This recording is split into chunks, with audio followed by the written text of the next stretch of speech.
国总统川普宣布讲，以色列甲哈马斯已经达成第一阶段的停火协议。哈马斯的放人节第一批按算伫后礼拜一，也就是10月13倒转来。以色列爱退回军队，并且稳准领导救援进入加沙。也听到消息咯，以色列甲巴勒斯坦人拢真欢喜，尤其是恁这个家属经过733天的折磨，但总算会当甲亲人团圆，是激动甲流目屎。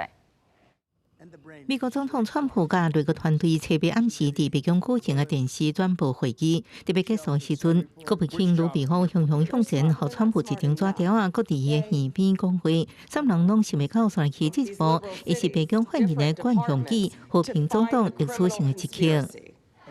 Yeah, I was just given a note by the Secretary of State saying that we're very close to a deal in the Middle East, and they're going to need me pretty quickly. So.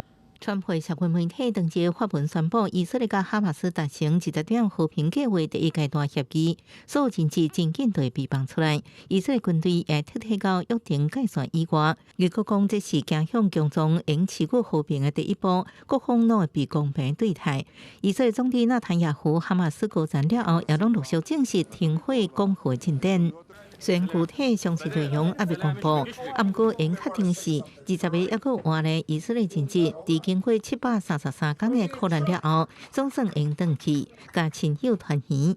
被关在以色列监狱内底将近2000个巴勒斯坦犯人，也应得到自由。加沙人仰望正过粮食、民生用品，也每天上少400台卡车，而且大大增加规模，送入加沙走廊。各大媒体拢以及时重大新闻发布这个国界期待真久的消息。规暝无困，组织伫以色列特拉维夫临时广场的家属，点到希望火把是真欢喜，甚至是激动流目屎。加沙南部有关尼斯的巴勒斯坦人找到天还未光，大家都伫街路闹热的庆祝。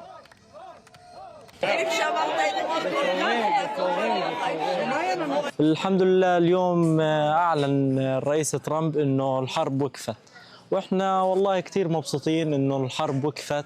以下停火正式进行，会由美国、埃及、卡达、土耳其共同组成的和平委员会监督。以色列负顽强区的反恐行动权。